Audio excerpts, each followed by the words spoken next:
Okay, so I'll just introduce you briefly to the Lightning talks. So we have 10 minutes to talk on one topic.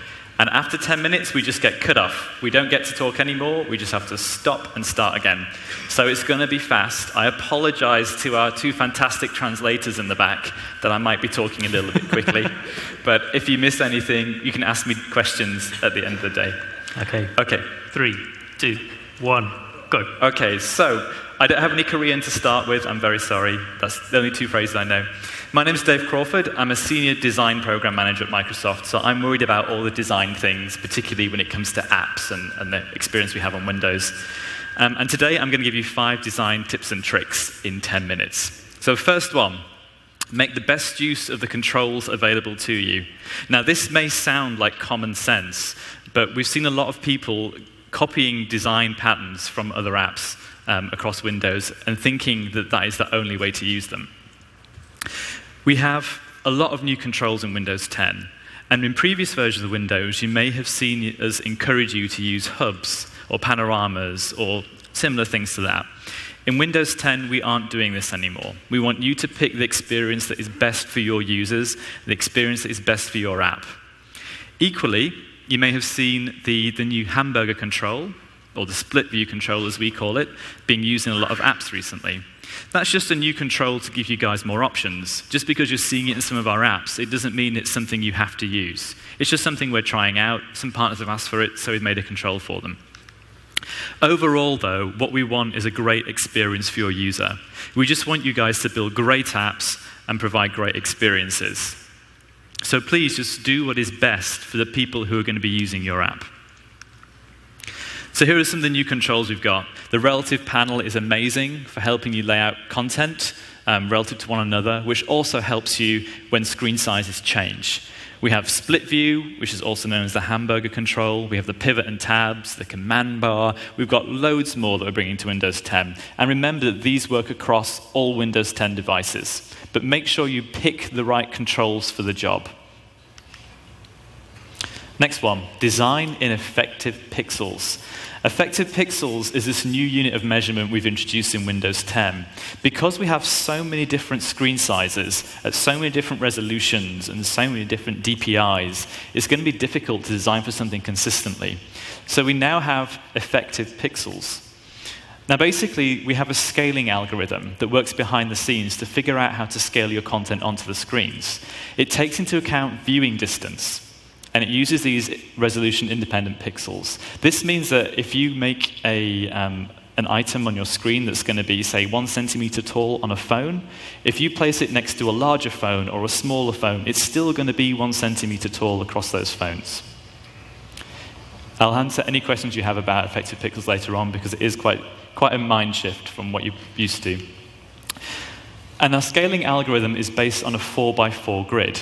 So when you start designing in Photoshop or Illustrator or even in PowerPoint or whatever, when you're creating your grid to line your content to, make sure you use multiples of 4. And to make it easy for you, all values that you see in XAML from now are already in effective pixels. So you don't have to do any conversion in your mind. It already is effective pixels. If you have bitmap images or raster graphics, you want to supply those at a couple of different scale plateaus, so like 100%, 125, 150, that kind of thing. All this documentation will be on design.windows.com. We also have templates as well. If you want to have our Illustrator templates or our PowerPoint templates, you can get them from there. We're providing a bunch more that we'll be releasing over the next few months as well. Next one. People often ask me, when I've got so many different devices to design for, which one do I start with? And my advice is to start small. This is because you often have to solve more design challenges on a small screen. So get those hard problems out of the way first before you move to the bigger screens where it's slightly easier to design around them. So what screen should you design for now that we have such a long range? Well, we recommend that you start at the 5-inch phone, the 8-inch tablet, and the 13-inch laptop. And remember that the tablet can be rotated by the user as well, so bear that in mind while you're designing. If you're doing anything for Surface Hub, which is this huge 84-inch display, or for Xbox, where you're sat much further away from the screen, you also want to consider those when you're designing as well. So we have some standard responsive techniques that we use across the web today and across other platforms, and those all apply in Windows as well. I was going to take you through these individually, but we don't have enough time to go through them, so I'll quickly breeze through them. We have reposition, where we move content from its current position into a different position on a different size screen. We have resize, which is really, really simple, making content stretch based on the size of the screen. We have reflow. If we have 2 columns of text, for example, or 2 columns of content, like list items, we can reflow those into one on a small screen. We have reveal. With reveal, if you have functionality that's not available on a certain device, hide that button, remove that functionality. There's no point clustering up the UI with features that aren't going to be available there. So in this case, there isn't a pen that you can use on a phone, so remove the pen function. Next one is replace. If you have a long navigation pattern like this that won't fit on a small screen, you can turn it into like a hamburger menu or a split view control. And the final one is re-architecting, which sounds very scary, but it's actually just making sure the content makes sense on different screens. For example, if you're looking at an email client, where you'll have your list of emails down one side and the content on the other side, that won't all fit on a small screen. So we split out the list of emails onto one screen and the content onto a subsequent screen. Next one, ooh, use your own colors. So when people first start developing apps on Windows 10 or Windows 8, you get given a Visual Studio template, which is very black and white, and it's very boring. Your app will not stand out if you just keep it to the black and white. So we recommend that you bring your own personality into that. And if you want to make it stand out, you need to brand it. And branding is a designer word that stands for a whole series of things you can do. But if you want to boil it down to some really simple concepts, it comes down to the logo, the fonts, the colors, the backgrounds, the sounds, that kind of stuff. And I have a talk I gave at Build in 2014, which explains step by step for developers how to do this. The easiest way to do it is to apply color to your app. And some people may say, I'm not a designer, I don't understand what colors clash. We have 2 fantastic websites that I use a lot where you can search for color palettes. So if, for example, I'm designing a finance app, I can go to Adobe Color and type in finance, and it gives me hundreds of palettes that have been designed by designers, and they've got good colors in there. My tricks, my top tips, pick a palette that has a good mix of light and dark colors, so then you get good contrast. And remember that black, white, and gray go with everything. So finally, think about design before you start coding. Now, this may be a very obvious thing for me to say as a designer, but it's also very important for you guys as developers. It's very cheap and very easy to fix design mistakes before you write code. So just sit down with some paper, sketch out your UI, spend 2 minutes doing it. You'll soon learn what makes sense and what doesn't make sense, and you can start again very, very cheaply. And also, don't stop once you've finished coding, because you still have your marketing assets to do, your tiles to make, your screenshots for the store, and these are all things that people will judge your app on before they've even downloaded it. If I was to go search for a news app, for example, on the phone, I would want a professional-looking news application to come back. And if I've not spent time on my app and have just used some clip art and given it a stupid name, people aren't going to download it. They'll probably download the one that looks more professional. And remember that people like nice things. They will click on the tile template that looks nice. They will look at the screenshots and download the app that has nice screenshots. So make sure you spend time on this and make sure they are also reflective of your app. Even silly things like put real names instead of dummy data into your screenshots. Put good photos rather than just the same image over and over. I'm almost out of time. Finally, modern design is not boxes. You may see some tiles that we have in Windows 10. You may see it on the start screens that we have. But it doesn't mean that every single page of your app needs to have boxes to make it look like a Windows app. Modern design means that you can lay content out on a page and let it breathe. There's loads of information about this on design.windows.com, and you can ask me any questions you have. And with that, I think I'm just up to time. Thank you very much. Welcome back. So my name is missing there anyway. My name is Kiran. I'm a senior program manager with the same team that my colleagues are here, and they're kind enough to give me a most interesting and very exciting topic for me to present to you today: store and monetization. We are actually what we're doing with Windows 10 Store is we are bringing all stores into one. Like we talked about one core, one binary, one API, and similarly there is only one store for all your apps, irrespective of any of Windows 10, UWP app will go to one store. And what it means is, along with giving you one store for designing your apps and publishing, we are bringing a lot of changes to the API. What we are bringing is actually we are adding ability to more monetize your apps, and we are adding a lot of cool new features. Everything is based on a lot of feedback that we got from you guys. And we received feedback on app monetization, we received feedback on issues on the store, we received feedbacks on inability to actually understand the ratings and all these things. So what you're seeing here is actually a collective effort of the community's feedback and the ecosystem feedback that we brought into one store. And we are adding a lot of cool new features for like campaign attribution, promotional codes, and bringing something like free in-app analytics. And also, your ability to, as a developer, as a publisher to the store, to review to the ratings that users give on your apps. And we are providing an ability to download the reports through API, and a lot of in-app changes to purchases and subscriptions and stuff like that. And we are also introducing something called video interstitials, which allows you to actually build connected advertisements networks inside your app, which allows you to actually monetize in a different sense if user has chosen not to go for in-app purchases. That's also, the story actually looks pretty good from a developer perspective, from a consumer perspective. This is all features, and what you're seeing today in the store and the things that we have shown you today is very early work in progress. It's all coming up. And that's from a developer, individual consumer store perspective. But what about business? We are bringing one business store for all your enterprises and line of business apps and ISVs. You have an ability as an enterprise to buy apps from the store and provide distribution of those apps through your users from your private store or both from public store. And you have an ability as an enterprise developer to manage the licenses of those apps from the same store. Apart from various distribution models, like you can use your preferred MDM, you can use Intune or any of your MDM clients, MDM installations that actually to distribute the apps. You can also provide those apps as OOBE, that's something like out-of-box experience. Image them as part of your system images and deploy them. And this gives you a very flexible distribution model.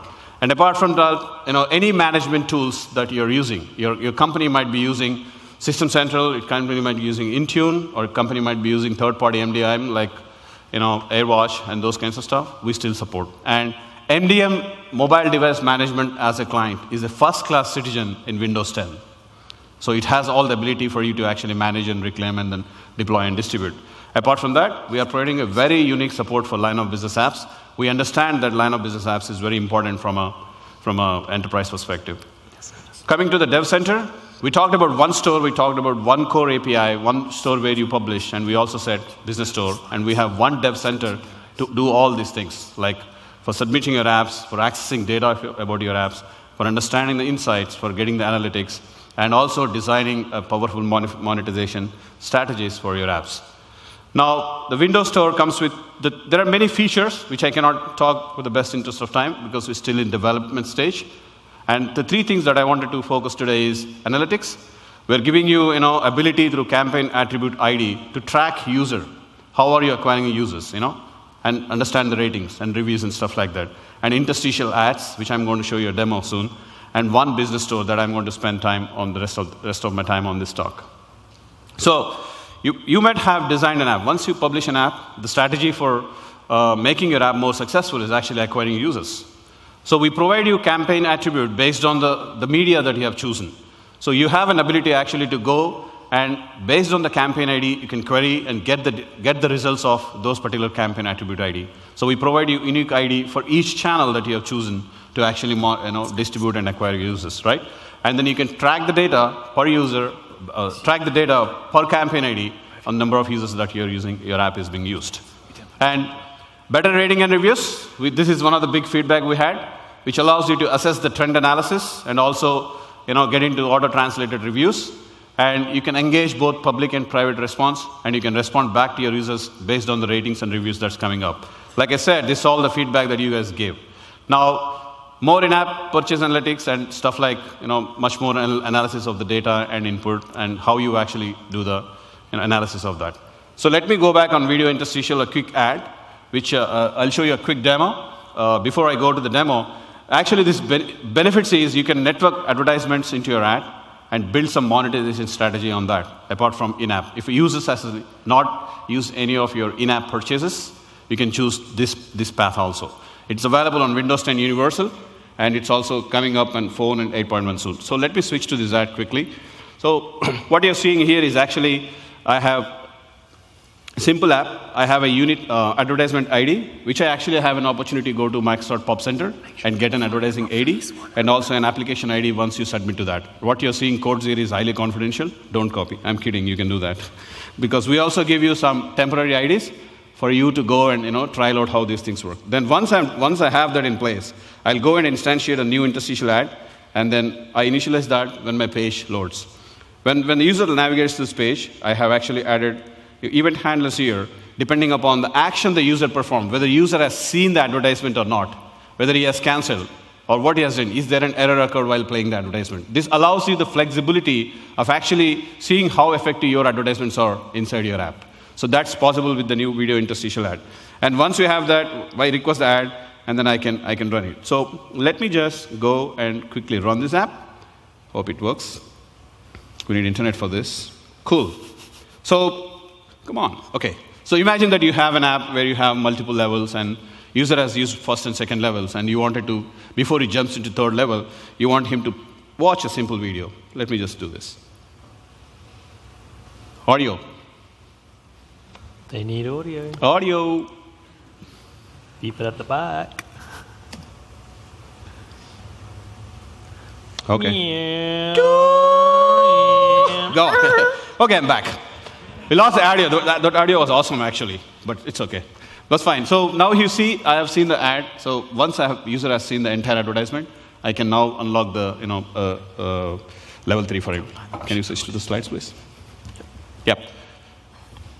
So next, we have seen this demo, business store. One dedicated portal for business, and for you to acquire, distribute, deploy, manage, and manage the licenses of your apps.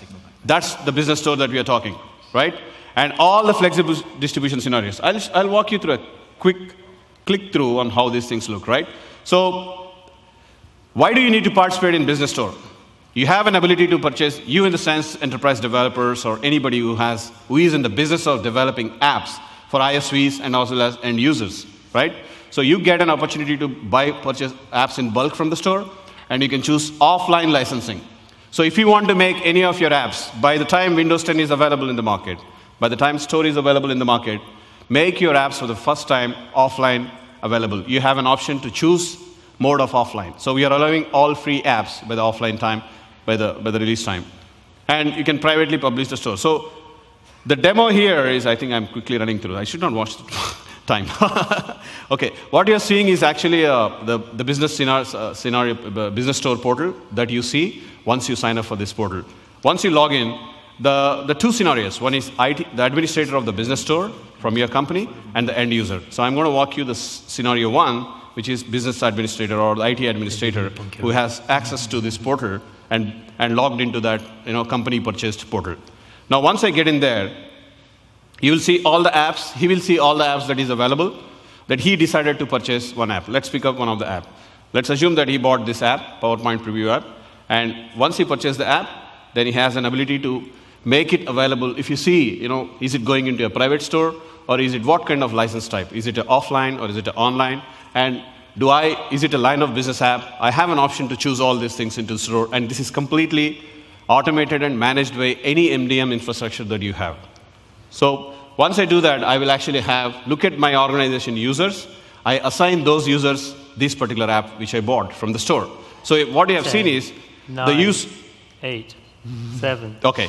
Once I see, as an end user, when I log into this app, I see that my Contoso incorporation, that's my store portal. Time's when I up. log into my computer, and then I see the app.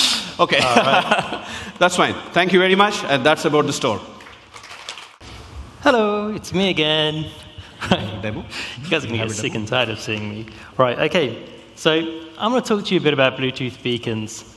So every day when you're walking down the high streets of Seoul, you take in terabytes of information about your surroundings. You know where your local coffee shop is. You'll know where the local shops are. My wife will know where to find the most expensive handbag. And all these things are really, really sort of things you do subconsciously. You don't think about it. I know that if I walk here, I'm at the edge of the stage. Now, I want you to imagine closing your eyes, walking down that same Seoul high street, busy high street. People will be walking into you. You will not know where you are, and all of a sudden, you start to walk slower, slower, stop. Because you just don't know where you are. Your devices currently live in this world. But actually, this is a real problem. And I want to show you a video of how a beacon works for people that are visually impaired. And this is a real project. This is not make-believe. So let me show you this. And can we please make sure there's audio on this? Okay, it's not going to play. Give me a second.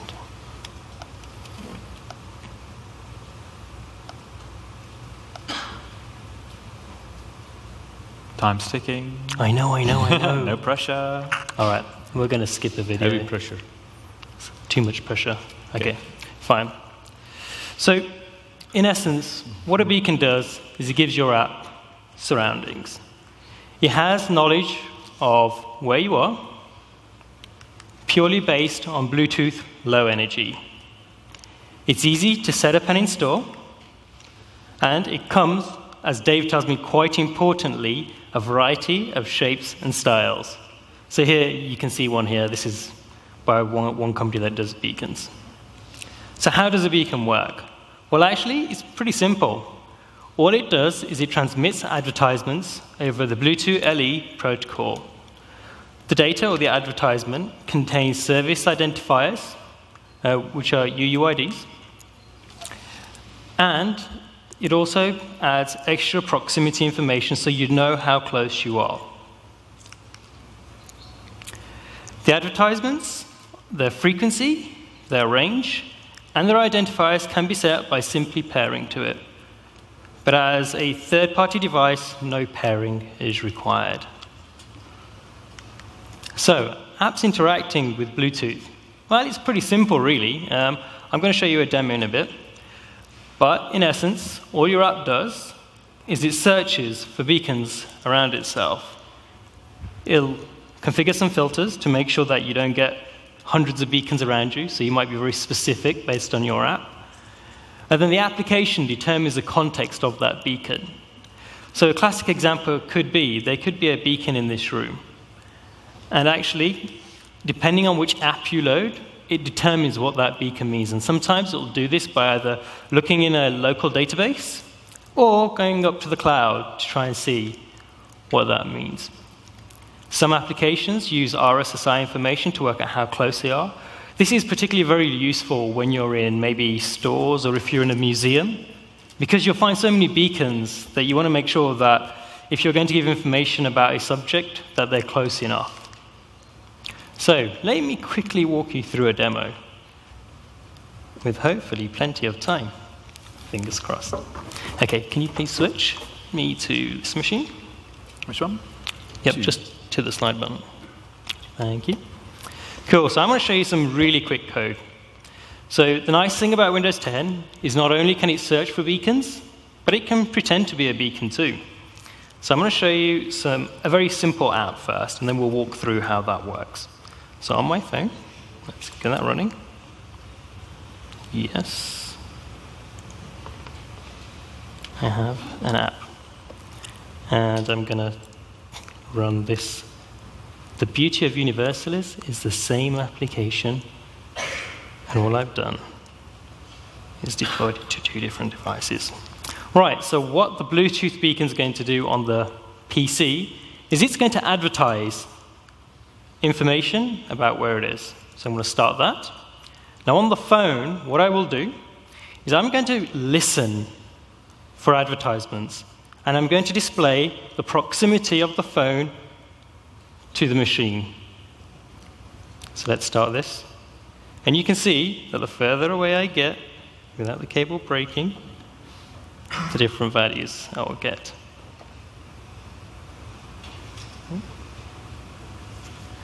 So slightly slow because I'm debugging, but you get the idea.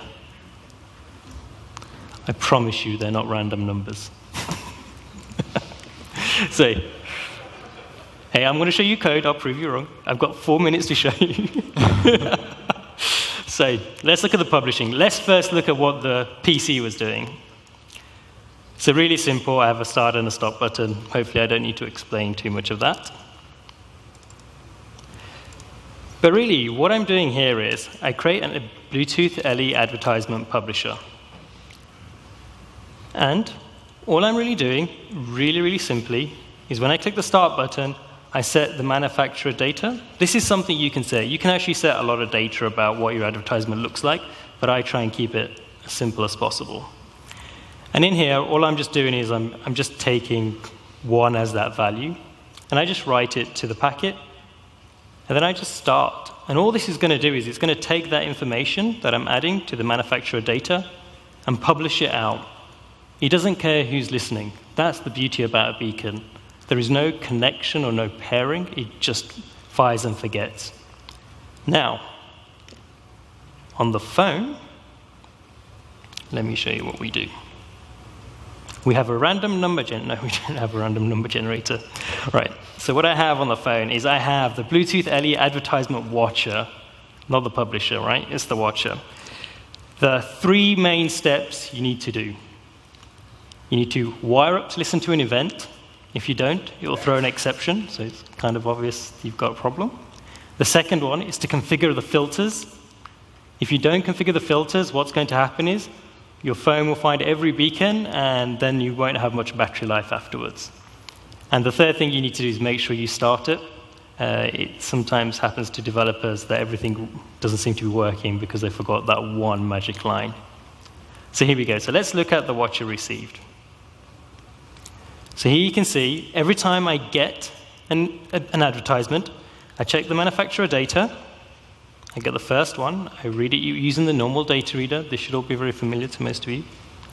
And I just read that number.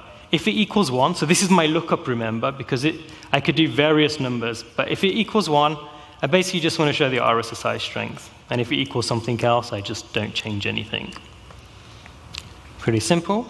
I have a stop button, which basically stops the watcher. And I have a start. So the start's different here. So we have to remember that we have to set up the filter. This is really important. So what I say is, well, actually, I want to filter based on the manufacturer data because I knew that when I initially set this, my manufacturer data was this ID. So I add that to my filter. I also say that actually, if you're within a particular range, then I would like to know. And if you're out of a particular range, then actually I don't want to know about you anymore. And then the final thing here is, if your beacon goes out of range for, in this case, 1.5 seconds, it doesn't show me that information. And then all I do is call start. And that's it. So it's pretty simple. It's not complicated code, but you have to remember that this provides so much richness to your application because it now knows its surroundings. And could you flip back? I believe. Thank you.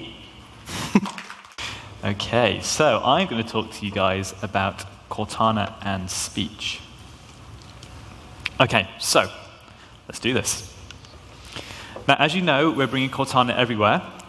So we're seeing Cortana now on phones, on tablets, on desktop, which is fantastic. Because before, she was just locked in this little phone, and now she's going to be everywhere. So we can ask Cortana all kinds of things. But the great thing for you guys is you can actually plug into Cortana yourselves. So you can get her to work with your apps and work with your users to create an even better experience for them. And you can do this in a number of different ways. So you can help to differentiate your app using a series of voice commands. So you can actually invoke your app using Cortana. So you could say, hey, Cortana, open my app. Or, hey, Cortana, book the restaurant for me at 3 p.m., that kind of stuff. You can use natural interactions to work with your users as well. So Cortana will also handle text-to-speech and speech-to-text. Hopefully this will help increase productivity for your users and also increase discovery, because Cortana will also suggest things. So if she hears something about the weather and you have a weather app which has Cortana built into it, you can hook into that as well. So I'm going to show you a quick demo now, demo God's providing, about how we can actually work with Cortana to launch my app with some specific commands that I say to her. So let's have a look at how that will happen.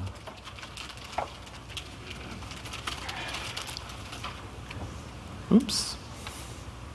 Uh-oh, Yay. pressing buttons. Uh-oh, I'm pressing buttons like a bad man. Green. 3. And that one. This is the most nervous part of any presentation we do.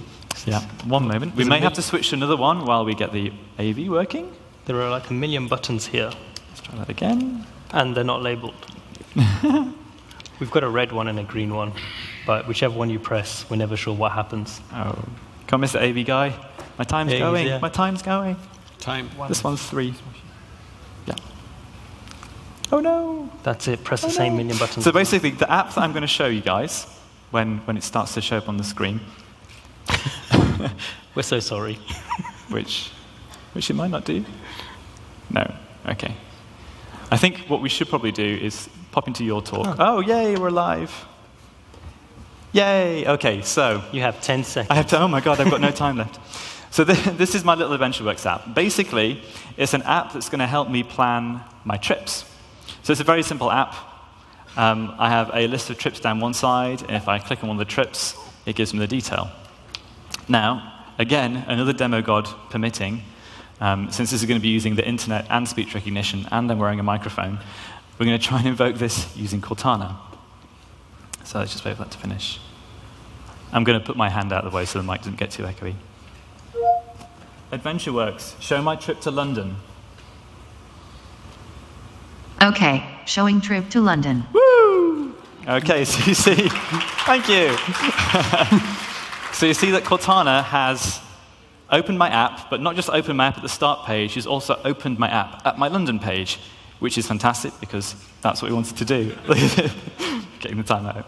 Okay, so let's take a brief look at what's actually happening in the background, and then we'll go to the code and show you how to implement this. Oh, except we're going back to black screen instead of our slides. Okay, well, I'll talk you through it anyway. So what happens is, as you speak to Cortana, she sends your commands up to the Windows speech platform inside Windows, and that will get sent off to the speech recognition platform that sits in Azure.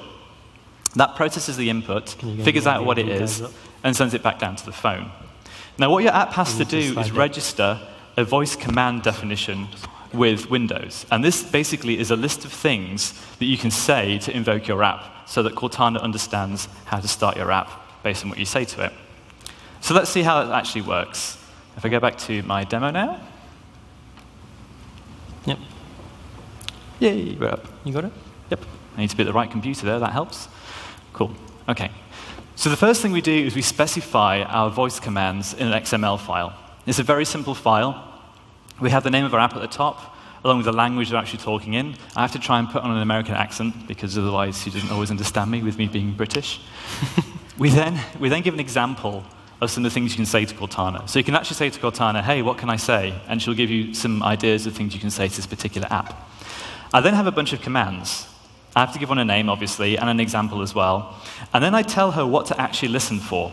So here I can say, for example, show my, and the my is optional, trip to destination. And destination, the thing in the curly brackets, is a list of things that I can say to her.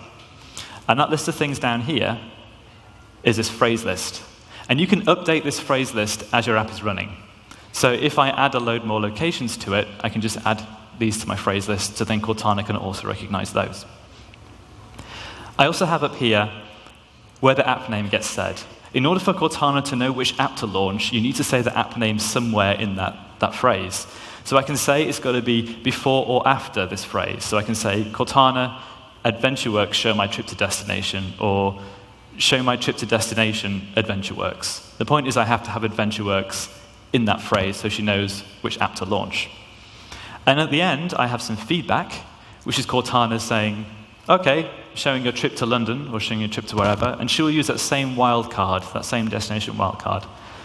If I want that app to open in the foreground, I then say navigate. But if I want that app to just do things in the background, then I can use the voice command service to process commands in the background without even launching it. OK, so in the C# file, once we have this XML file created of the definitions, we actually need to tell Windows to actually incorporate this voice command definition file into it. So Cortana has that dictionary to read. And the best way to do this is at application startup. Now, you may think it's going to be quite problematic putting these things in startup, but it's so fast to perform that we don't actually see any issues there. So if I look in my app.xaml.cs, I've got the standard on launch code, nothing interesting here, nothing unusual. Then if I look down here, I'm actually going to install the VCD, the voice command definitions. So here, I create a new storage file, and then I literally send this to the voice command definition manager and tell it to install it. It's that simple. And now Cortana understands what I can say to her regarding my app. However, our app is not going to do anything with the information yet, so we actually need to tell it to process that file as it comes through. So if I look down here to my onactivated method, I've now overridden this method so that it can accept speech as an input. So if we look further down here, we look for the type of activation arguments, and if it's a voice command, we can then start to pass that file. So here we pass the command that's been given. So remember, we defined a bunch of different commands. We can figure that out. And we also get the actual text that comes along as well. So at that point, we can start to pull that command apart, see which the actual command was, in this case, show trip to destination, and we can actually navigate to that page and call it up on the screen for the user. So that was a whistle-stop tour of how to introduce Cortana to your app and how to make her play with it nicely. We hope you guys are going to enjoy working with Cortana. We're very happy to bring her to more territories and to more devices, and we can't wait to see what you guys build with it. And I'm giving you 2 minutes back. Good, cool. All right. Thank you.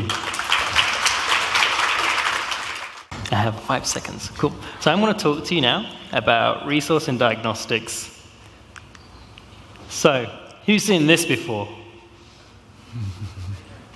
Many times, right? Too many times. That is the problem.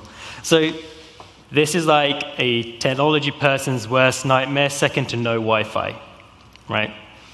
Low battery. Whether it's a post-gym session,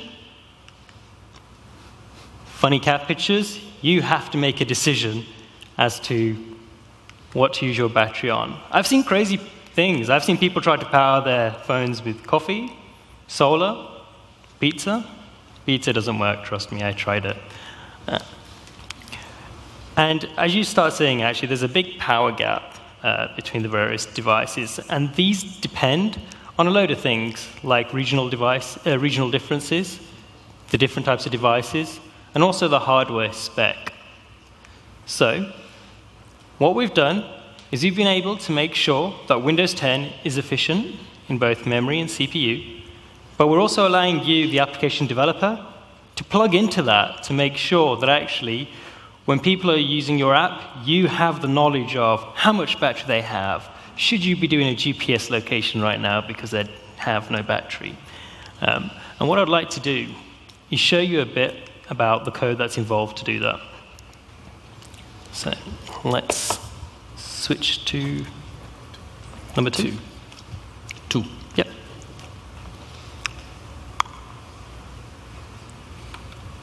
Ta-da! Cool. Again, a really simple application. So let me load this up and show you what it does.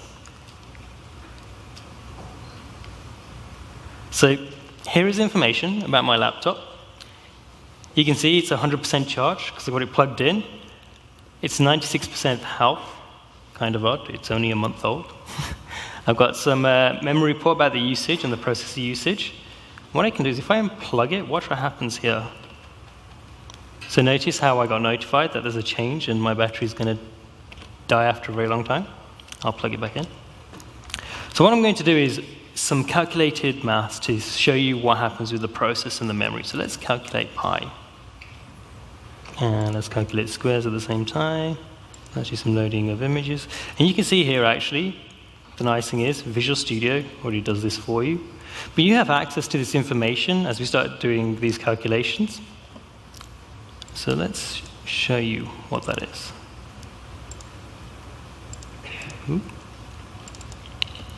It's really simple code, which is the best type of code. So here we have, let's talk about the battery first. So the battery is really easy. You have a battery report class. You aggregate the batteries, just in case you have more than one battery in your device. And you can basically just ask for the report. Firstly, you want to check to make sure if the battery is present. Some devices may not be battery specific, like a Raspberry Pi, for instance. You can work out whether it's charging or discharging, and then you can get the milliwatts of its charge and discharge. And then, based on the fact that if it's plugged in and it's fully charged, you'll get idle. So the calculation we did just to work out the remaining, again, is all done by us. So all you basically need to do is just print that out or use it. So that's pretty simple. Now I want to talk to you about the memory. Again, the memory is the same. So we have an app memory reporter, and you can get the report of the usage as well as the peak. And it's very much the same with the processor too. So we can get you the private working set usage as well as the total working set. These things are all useful. And the one key thing that you want to make sure, can you flip it back to slides, please? You want to start making sure that your apps do this more and more. Because the thing is, there are devices out there that have low memory. They have low CPU. And you want to make sure that you utilize your application to give the best experiences on those devices. You don't want to start rendering 3D content on a phone that doesn't have that sort of power. You should also be smart about when things run in the background and when they don't, because even when you're running in the background, it's still consuming memory, it's still consuming processor time. So be conscious of that. And the final thing is it allows you to optimize your code. What we really want to make sure is that when a user uses your app, they don't suffer the usual report which you sometimes see on the store. I install this app, and now it seems to be draining my battery in a few hours. It's pretty common. This API is designed to help. And you can plug into that to make sure that as the battery drops, you can do user interface changes. You can use the adaptive triggers that we've talked about. Maybe you change some of the colors to say, hey, your battery's slightly low. And I think that's it for memory. Thank you very much. Okay, next up we have Kiran to talk to us about media. All right, last topic, and I have the pleasure of making it, more fun, and then we end with a very, very happy note here. So that's another pressure apart from the time pressure, right? So media, it's very important for us that we are pursuing media and community. We want them to write apps, and we're constantly interacting with them to build, get feedback, and we are trying to provide Windows 10 experience as a more, media-enabled experience, right? So video editing is not just for very big companies. It could be anything like building a small video app and trying to integrate with your experience, the kind of video editing experience into your apps, apart from building a very big video-enabled apps, right? So media composition, which we have introduced in Windows Phone 8.1, had kind of 101 kind of API that we introduced, and it's pretty lines of code and then very limited ability, but it actually gave you some capability to build apps on Windows Phone 8.1. On the other end of the spectrum is Media Foundation API, pretty rich. You can do all that you want with media, and then but it's a bit complex, and it requires lots of lines for code, and then you have to profile your application and stuff like that. So what we have done in Windows 10, we actually brought the best of this both worlds, and we are introducing custom effects, and we are introducing Media Composition 2.1 for Windows 10, which actually allows you to quickly and easily write media, video editable apps and stuff like that. And when it comes to creating grayscale effect, as you know that with Media Foundation, it takes around approximately 2,000 lines of code to write that effect into your app. And with iBasic Video Effect, which we have introduced in Windows 10, it just takes 90 lines of code. So that shows the kind of investments we are doing. Let me just quickly go through a demo here, which would show this one, number 2. He wants number 2. Oh, sorry.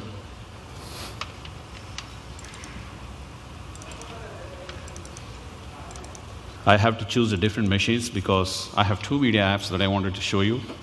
Some of them are kind of, I want to keep it separate. So what I have done here is basically a simple video editing app, and I have added 2 composition API here, which I want my app to be, to show to the user. One is grayscale. So you could notice that grayscale is also, effectively, it's very easy, and I have added a little API composition. What it does is, it shows me my beautiful face here, and it's okay, come. It's okay, that's fine, that's cool. There's nothing great about it, but it's actually pretty fast, and you could see that there is no overlay of gray and dark circles and stuff like that. Now let me go and then add a little fun effect here. Instead of grayscale, I just wanted to go and then create some little fun effect.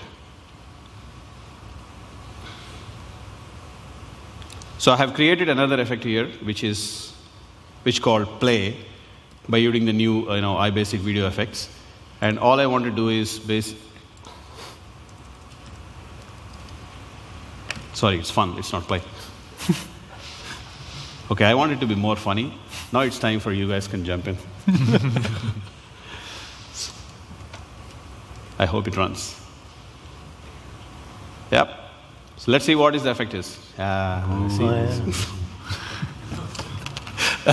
Okay.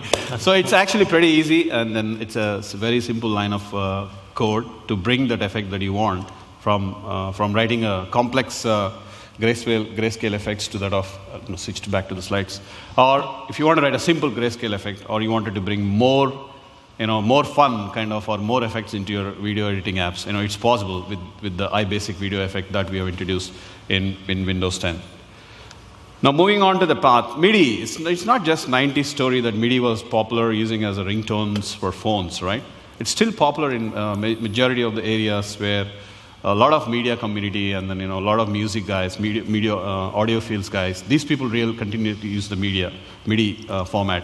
And we're constantly getting this input about them, and we're constantly getting the feedback about MIDI from the community, and then we are closely working with creative and media groups to get that feedback into that, and we have added new inputs acquisition and output writing and those kinds of API into this MIDI also.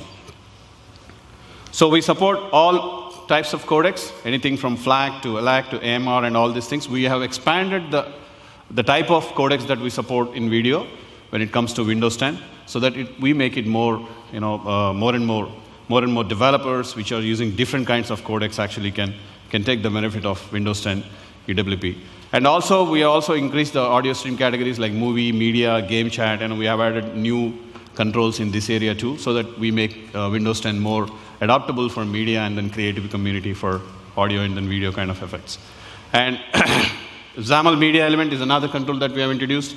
In the HTML and the parallel investments in HTML, C# and XAML is continuously going also from C++. So any programming language that you use for taking advantage of the new API which we are introducing for both audio and video in Win 10, we actually continue to support that.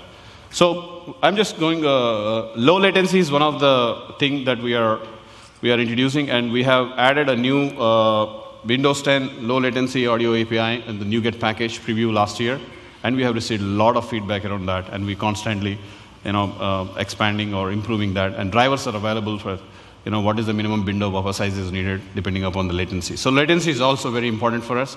The amount of time it takes the moment you fire a signal to the system and when the output is coming back, that's actually the latency. So if you have noticed in all the demos since today morning that we have shown in various keynotes and UWP and stuff like that, all the input modalities that is used on the app, the latency is faster. Whether it is using your pen or finger, you write, it actually, it's a hardware accelerated. It's actually responds faster.